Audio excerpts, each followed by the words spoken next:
Ladies and gentlemen, welcome back to the channel, and today we have another episode of Dear Nero. This one is going to be a little bit different though, because I'm bringing on Courtney, who's been my girlfriend of almost 2 years now. I thought it would be a fun time to have her on here. We're doing a video a day thing, and I think it was actually a pretty good video. We kind of sat here, we answered questions. I'm recording this after the fact, and it's a long one. It's definitely a longer video, but I think you guys will enjoy it. Definitely some nice background noise for you while you game and whatnot, and hopefully you guys will enjoy the Blackout gameplay as well. You guys submitted your questions to us via Twitter. She picked out a bunch of them, and I thought it turned out pretty well, despite the fact that we had 2 people using 1 microphone. So with that being said, I hope you guys will enjoy this week's episode of Dear Nero, and without further ado, let's just go ahead and jump right into it. Okay, I have Aunt SpongeBob. He said, how did you two meet? Do you want to go first, or? I'll go first. Okay. You tell your story. I'll tell you my side of the story. Your side of the story. Okay, so I met you through your cousin, Nick. Yeah. I grew up with Nick. And Nick messaged me one day and he said, I have the perfect person for you. He's just like me, but taller and goofier. And then the tall, goofy guy adds me on Facebook, doesn't talk to me. For months. On Facebook, so I'm like, whatever. And then he tries to text me, and I don't really text back. You still don't text me back. We've been together like 2 years, and you are the worst texter in the history of texting. Yes, well, that's how we met, though, is through your cousin, I would say. Yeah, my story's the same. He's like, oh, you should talk to this girl. I think she'd be a good fit for you. And when you're the single guy, especially, I must have been 27 at the time. When you're the single guy, everyone's kind of like, oh, we need to get you someone to date. You need to find. Everyone's trying to hook me up with everybody. And when I first saw you, I'm like, I know her name, and she's cute, but I just never initiated conversation. Then when I tried to, like, you know when you message somebody and you get like a 1-word response and you're like, okay, well, they're not that into me? That's just her in general. We've been dating 2 years. She still does it. Maybe I'm just not that into you. I would hope you are. It's been a while. But yeah, it took several months of texting and whatever before you finally were like, all right, well, we can hang out. And I think there's a similar question about the first date. Yeah, it's from Nate. He asks, where was your guys' first date, and how long were you talking before the first date? At least a month, right? So, the first date, it just depends, because the first date, I consider the winery. Okay. But we hung out before that for Chinese. That's true. Yeah, the first time we met is more just meeting than a date. Although I even think of the winery as a date. And you're like, but I dressed up. It was a date. I did! And that guy, like, really hooked you up there. Oh, he did. It was funny.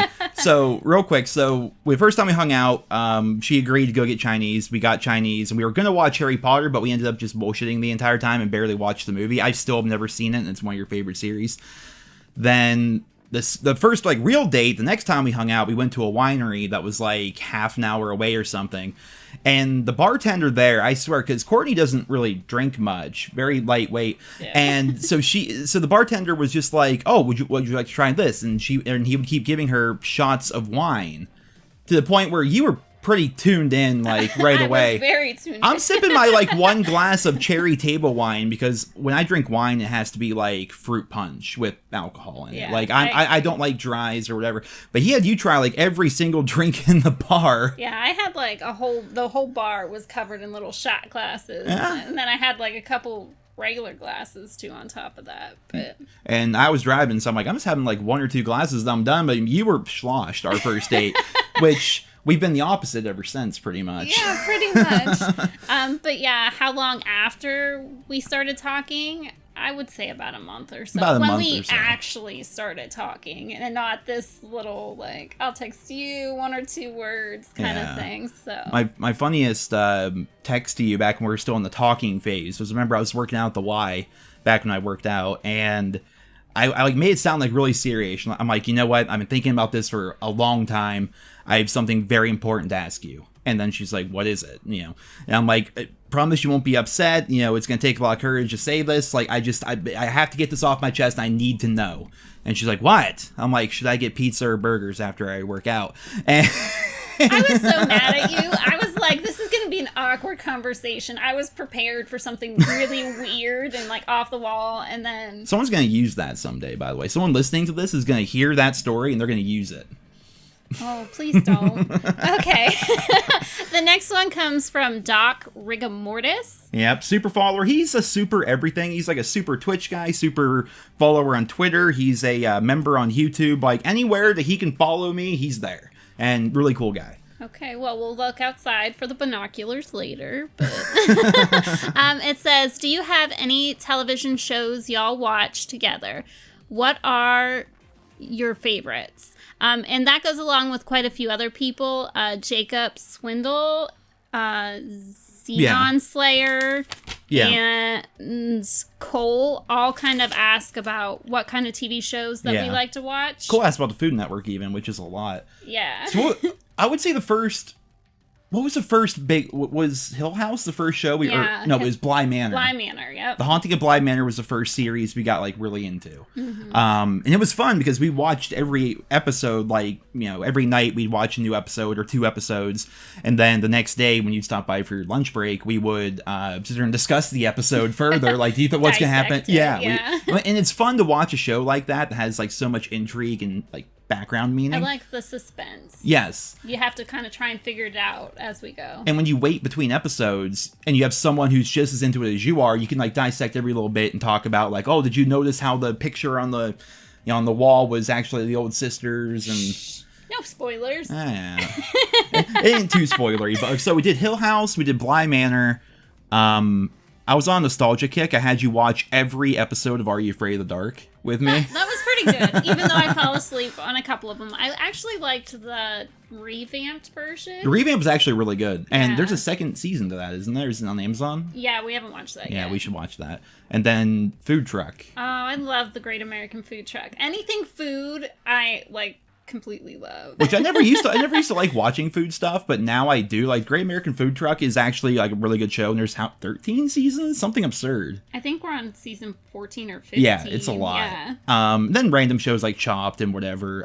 We've done a bunch of movies as well, because I've seen like 5 movies in my life, and I just rewatch them.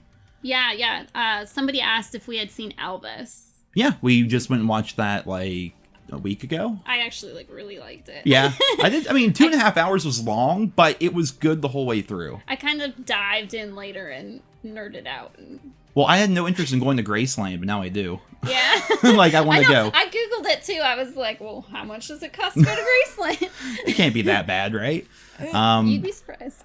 Yeah. Well, I'm not much of a traveler anyway, but lots of shows, lots of movies. We just finished Stranger Things. Everybody asked if we liked Stranger Things. No spoilers, but it's really good. It was intense. The last couple. I liked the new characters that are brought in. The new characters, like, it's one of the few shows where they add characters and you like them as much as the original characters. Yeah. I loved Eddie. Eddie, Murray, Robin. Like, all these characters that when they get added, they're all so good. And they're just part of the crew now, and you can't picture the show without them because they're so good. Yeah. It's just like Elle and Mike and all of them. Like, they're just as a mainstay as the original characters. That's how well they're written and how well they're acted. Next one comes from King Panda Locks. It says, Dear Nero, you mentioned before that she has a kid. So are you heavily involved in their life? And if so, how does it feel? And then a little side note, he wrote, I'm trying really hard not to make this sound weird. Well, I think it's a good question because I think there's lots of people, like how many people do we know even that when someone gets into a relationship, either they already have a kid or the other person has a kid, and then you have like what you call a joined family, whatever it's called. It's very common, and I'm sure lots of people watching this video and stuff are in kind of the same situation. I would say I'm very involved in Lexi's life. I'd say I'm there. I mean, I'm there every single day. At first, the first time we met, she wasn't quite sure about me because I was new, you know? Yeah.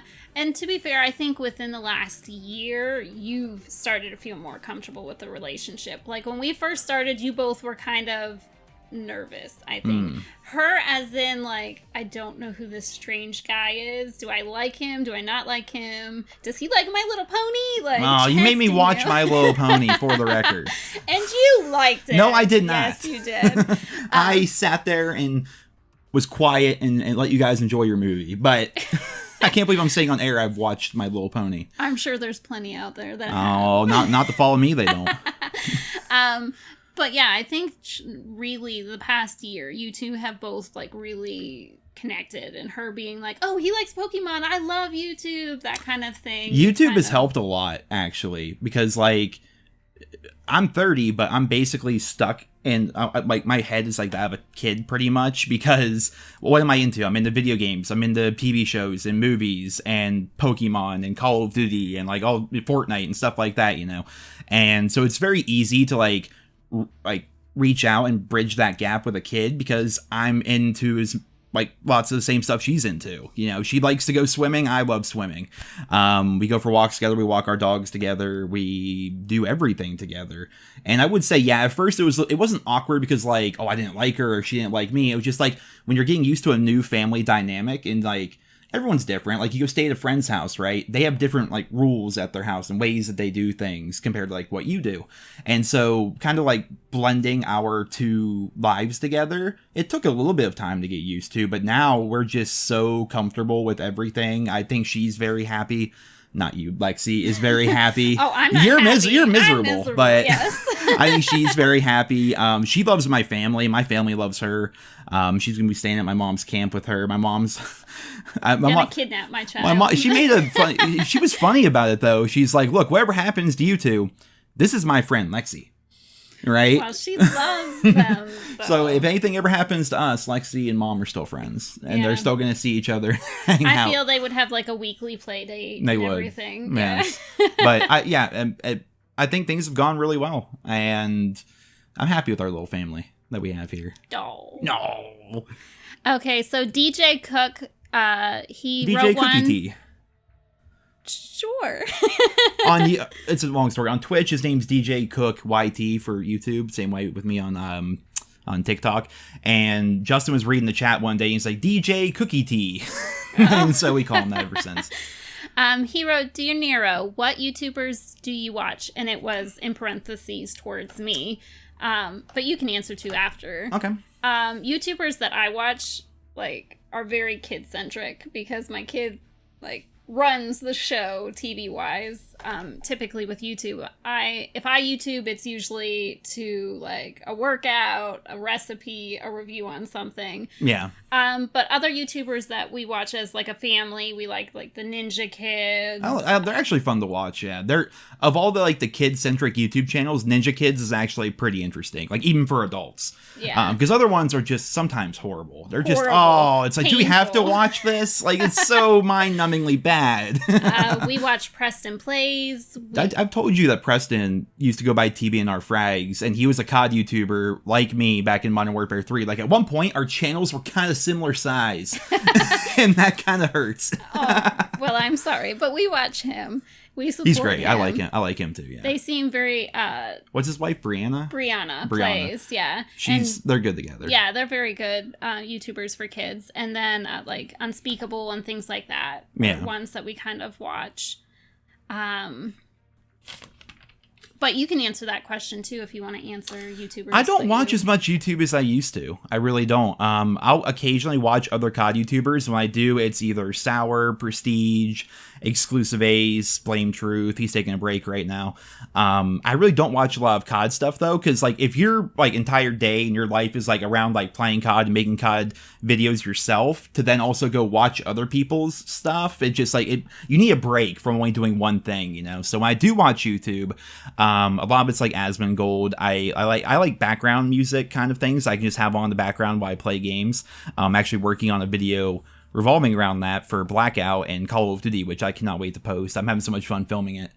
And lots of like World of Warcraft stuff, believe it or not, because like believe it or not. Well, okay, for them, you know, I'm a WoW nerd, but I don't ever post WoW or anything like that really on the channel. That's true. Well, I remember back in 2014, Ghost came out, right? And I said from the beginning, I got Ghost early. I got a sketchy copy of it on eBay.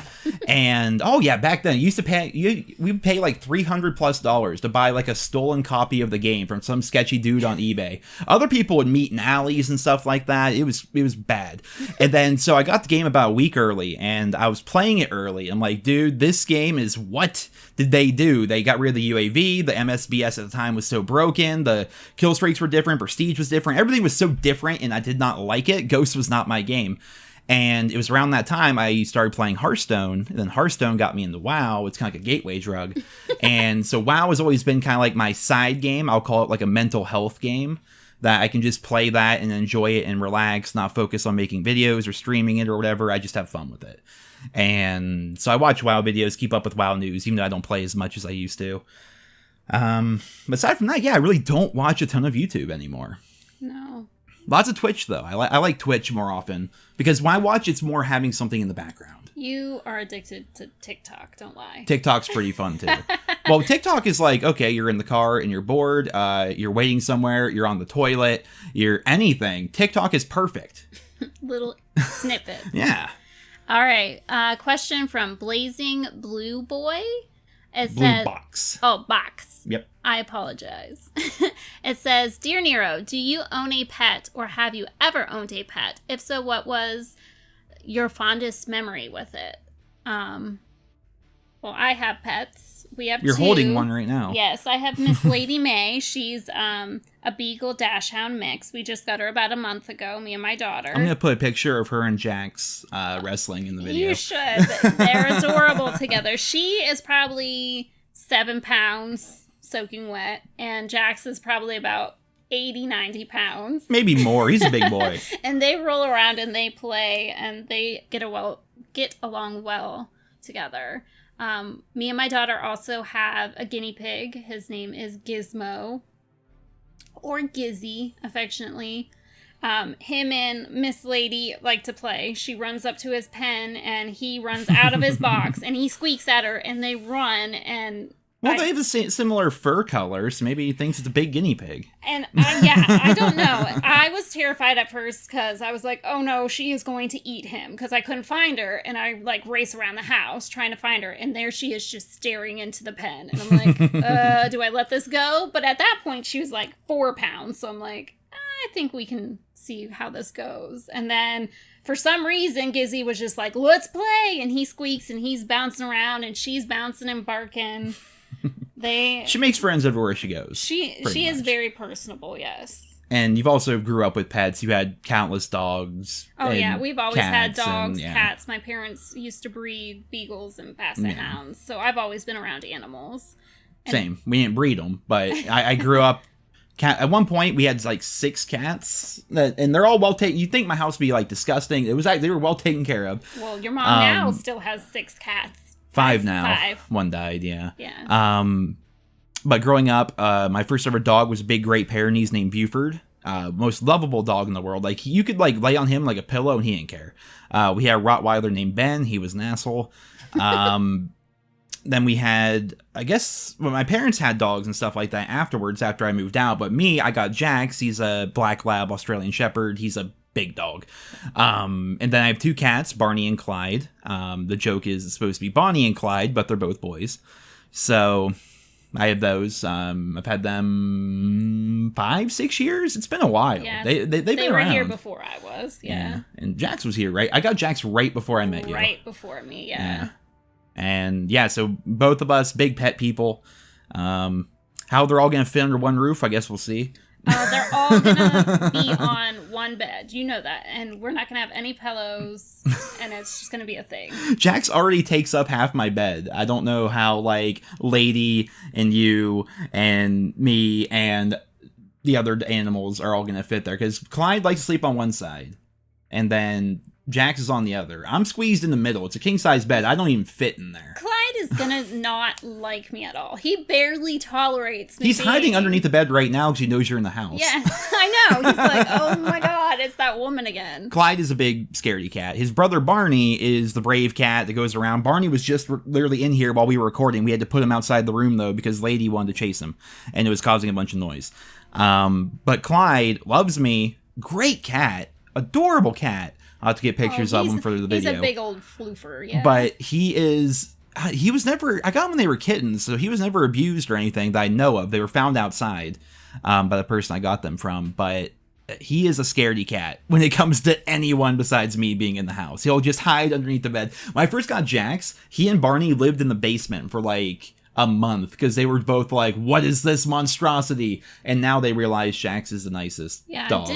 I didn't get to meet your cats, I don't think, for the first like 3 months of the relationship. And then Barney just like peeked out one day and I'm like, I was all excited. I'm definitely an animal person. All right, so the next one is from Blue, and he writes, Dear Nero, do you touch enough grass? My answer to that is absolutely not. I go outside plenty. You've been getting out more now that it's summertime. But physically touching grass, no, because my backyard's all concrete and gravel. Yeah, that is true. There's no grass out there. But we do walks. We take the dogs out. We swim almost every day. Yeah, we've been swimming every day.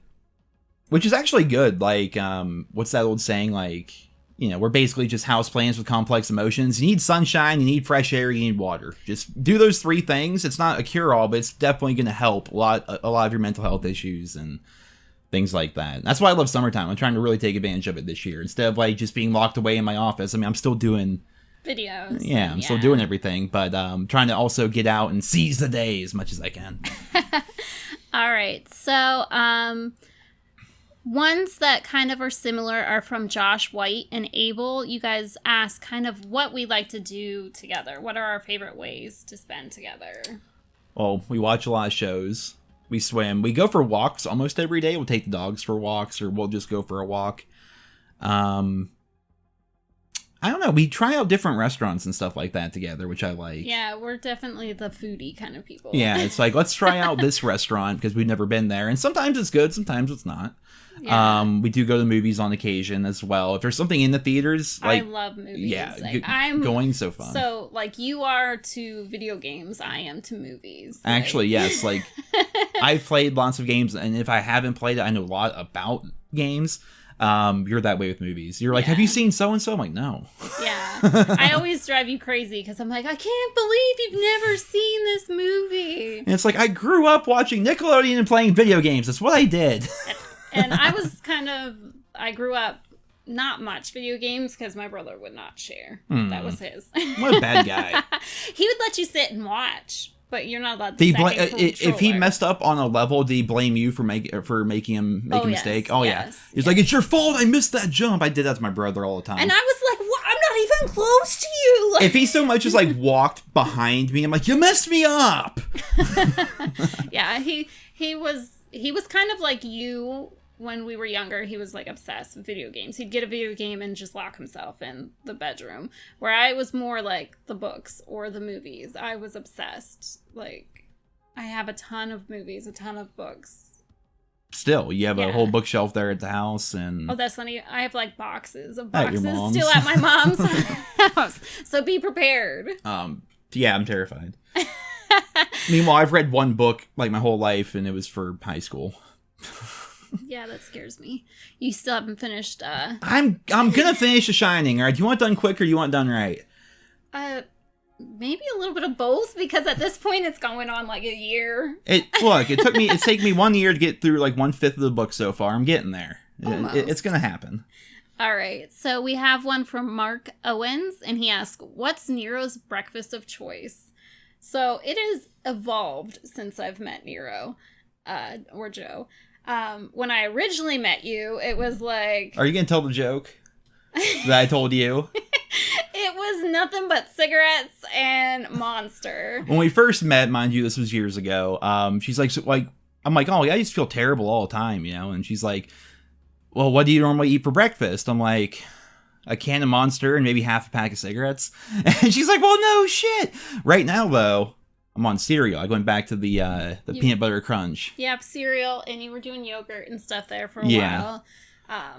So lots better than what do you do for breakfast? What do I do?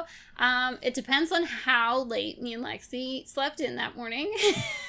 Sometimes it's never like the TV though, right? Every TV show makes me think that I should have been having like bacon and sausage and eggs and pancakes and like a full family dinner at breakfast, right? Does any family do that? Lexi isn't a big morning breakfast person. Yeah. So we're typically more of like the cereals or the fruit and yogurt. Just kind of something small to hold us over. But yeah, we're not. It's more of just a plot. I'm still on this. It's more of a plot device than anything. But have you met anyone that ever has those big family breakfasts every day like you see on TV? Not really. I've never met anyone that's done that, ever. We would do that at my house for, like, special occasions. Yeah, like oh, once in a blue moon, yeah. Or whatever. We would have those big breakfasts for dinner.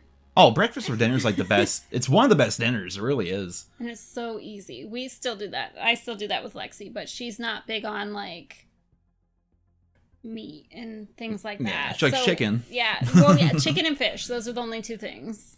I also eat cereal for dinner. It's that's a time-honored tradition in my household. That is so, like, when your kid looks at you and goes, "Mommy, can I have cereal for dinner?" In your heart, you're like, I feel like a bad parent. but like, what comes out is like, sure, why not? Of course. All right, so the next one comes from Chris, and Chris asks, how often does Joe bring Call of Duty into normal everyday conversations? So Joe is comprised of, like, Call of Duty, SpongeBob quotes. Oh, yeah. What's his name? Hank Hill impersonations. I've seen every episode of King of the Hill like 10 times, so I can quote every episode in order if you want.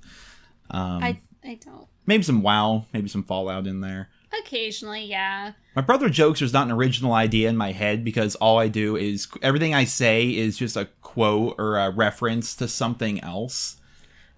But to be fair, like, to have all that in your head and be able to pull that out. You gotta be a pretty smart guy. I'm like, going back to the cousin Nick, he used to drive me nuts. Like, you know when you're like, a song's playing in the car and someone tries to sing along or whatever? He never once got the lyrics right. And I have a superpower that way. I hear a song once, I can recite every lyric. I can remember that kind of stuff really well. I can't remember names to save my life. Which always hurt us during trivia night. Oh, yeah. We could never for the life of us. Those were fun. We should go back to those. But yeah, my life, all I do is referential stuff in real life. So lots of COD references. Lots of COD references. All my COD knowledge comes from Joe. For a long time there, I actually... well, my brother and we all did it. We would recite the year by what COD was out that year. And so we're like, oh, you guys remember back in Black Ops 2 when this so-and-so happened? And you're like, 2012 going into 2013. That time period. You guys do that a lot, especially on your stream.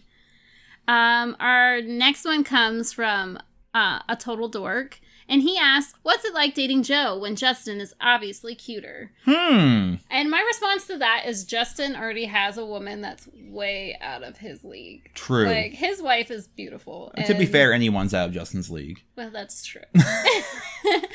And also, Joe is obviously the better choice. He's tall, with the curly hair and the dimples. Tall, stronger, better looking, better at video games.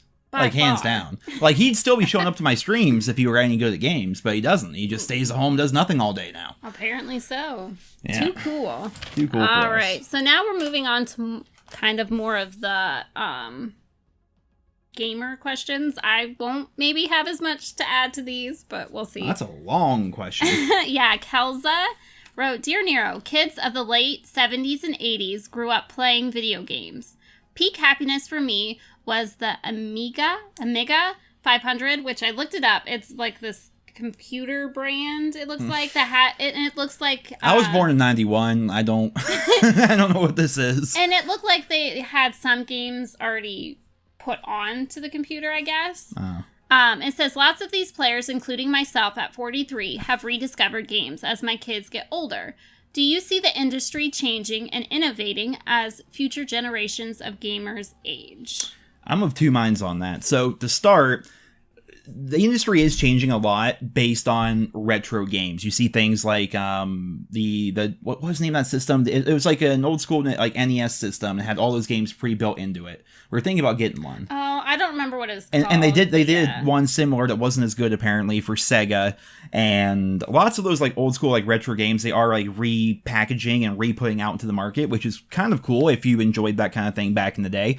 It's nice to not have to emulate everything that you want to play if it's not, you know, within the past 5 years.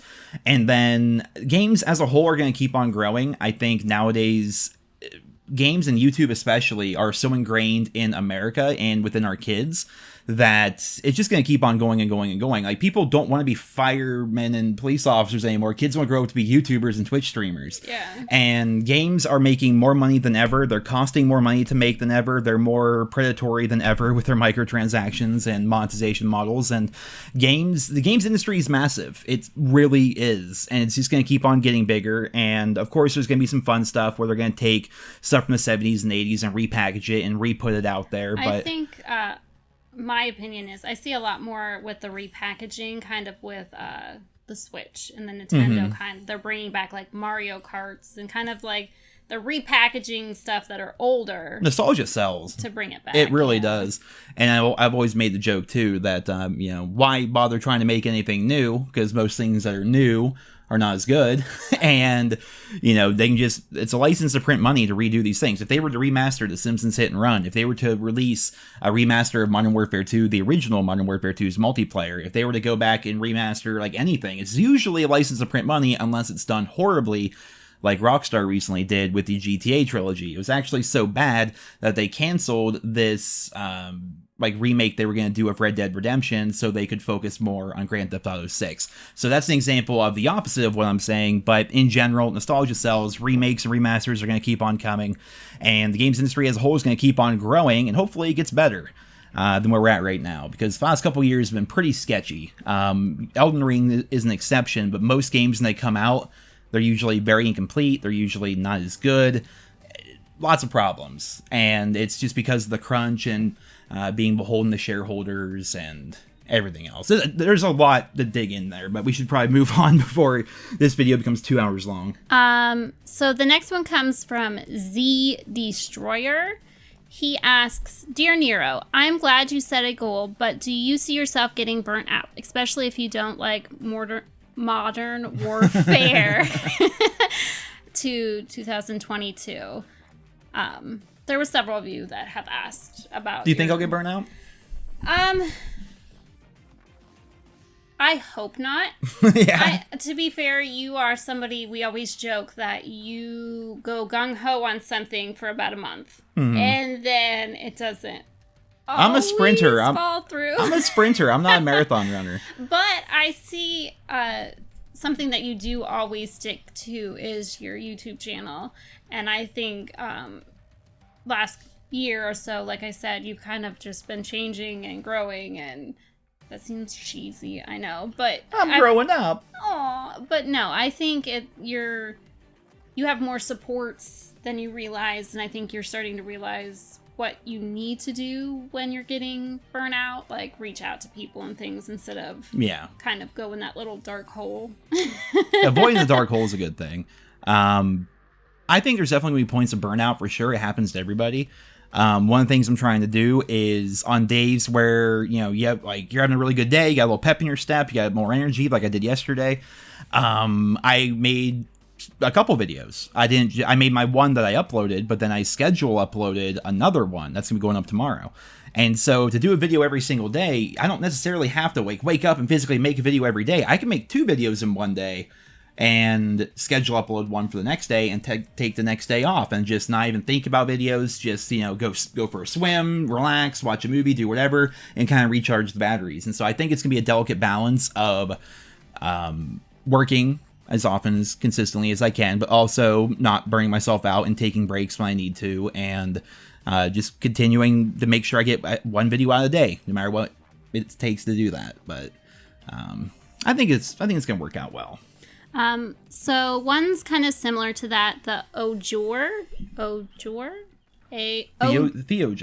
Theo. It might be Theo. I don't know. Yeah, I'm sorry I butchered your name. Kind of asked, what did you think about the style, art, colors of the new game coming out? It looks like Modern Warfare 2019. I know that's kind of a glib answer, but it looks like that. It like graphically, it looks beautiful.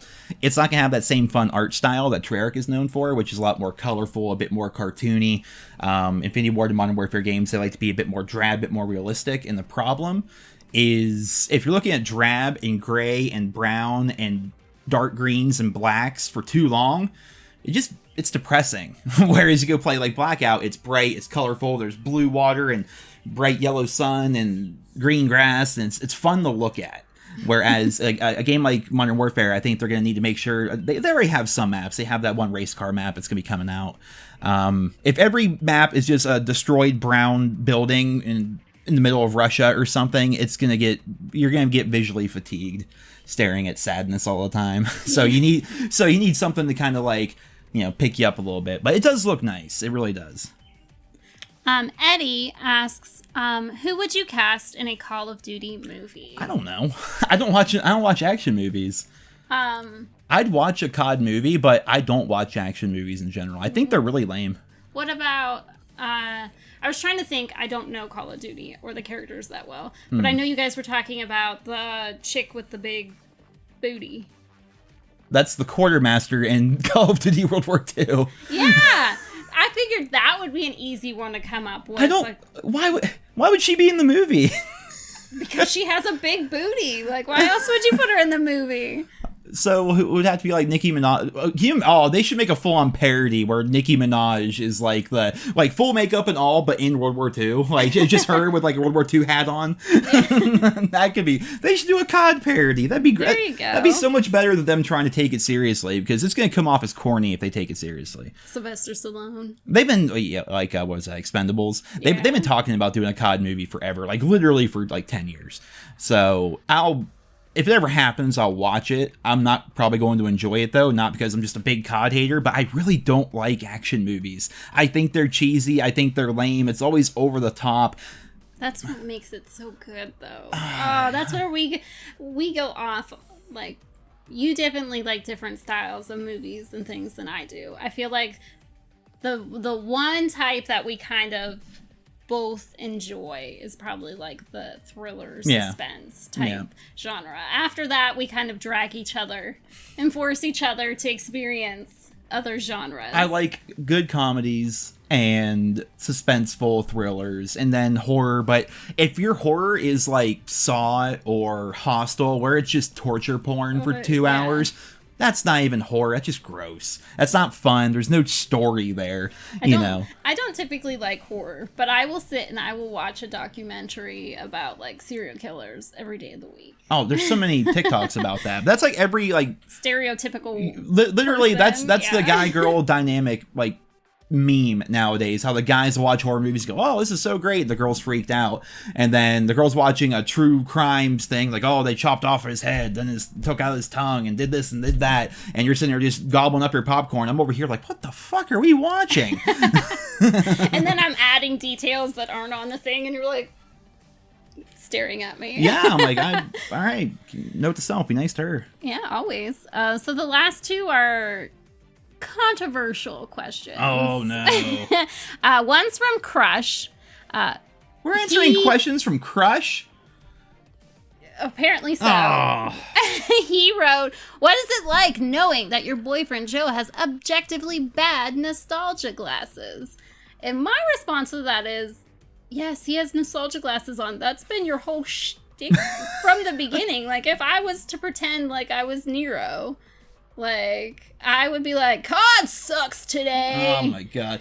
Back in my day, blackout, whatever. Mumble. Activision, mumble, Infinity Ward. Yeah. So, I mean...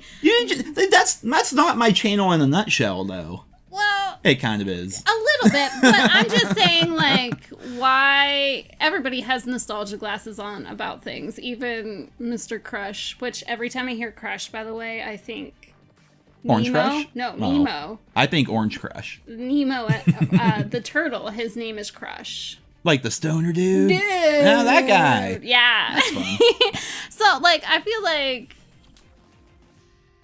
that's the whole point of an opinion channel, though. You're, like, giving your opinion. So, like, you're using your thoughts, opinions. It is weird that that's literally what I do. I cover news. I say, hello, world. I am Joe, and I think this. And for some reason, people listen. And if you don't want to listen, then don't, I guess. But yeah, but to wrap up the question, your crush has objectively bad opinions about everything. There you go. All right. And then the very last one had like 45 different people liking and hearting. Oh. And it's from Mr. 8 Thoughts. He asks a question. The golden cock himself. Yes, he asks about Nero himself. And my response to that is, well, I thought about it. I kept going back and forth on whether I want to give... I'm nervous. I don't like this. If I want to give a glib answer or whether I want to give a serious answer. And it all comes down to this, I guess. I'm a mom. My daughter watches YouTube religiously, and I don't ever want her to hear something about her future. It's like a baby's forearm. Daddy. Like, I can't even wear shorts. It's terrible. It's terrible. But, yeah. we do Bible studies, so we don't know for sure. Exactly. We're not even married yet. Yeah, so, I mean... Like, we came close to holding hands that one time, but then I thought it was going to be too much of a sin, and I'd have to repent for it later, and it was going to be a whole thing. Yeah, and sanitized, and... Oh, I didn't want to catch COVID. Yeah. I mean 6 feet. Right, exactly. In this social climate, in this day and age, right? No, absolutely not. But I figured Mr. 8 Thoughts needed his... Well, of course, he's 8 Thoughts. Ending spot here. There you go. Because he is Alpha Man himself. I can't believe you took the time to write these all down on paper. Like, you're dedicated to this. I was nervous. People better click like on the video, or she's never coming back. I'm coming back. No, I meant that as in you'll never want to do another video unless this video does well. That's what I meant. You're making me do more videos? You don't want to do more videos? What if people love it? They're probably not going to love the microphone setup. If the audio quality is off on this one, I can fix it, and I'll do my best to adjust it, and next time will be better. But, I mean, I literally have a Electro Voice RE20 just pointed at us right now. So, it's not the most perfect microphone setup in the entire world. But... I thought it went well. I was a bit nervous too because I didn't know any of the questions going in. You picked them out, you wrote them down, and I'm like, oh god, what are they going to ask? Because internet people and actually all of them had very pretty good questions. Nothing too off the wall crazy. If I didn't pick your question, it was probably COD related. I'm sorry about that, but I don't have a lot to spit out other than I could regurgitate what Joe says on his videos. CeeLo is the best multiplayer map. CeeLo was the best multiplayer map. Black Ops was the best game.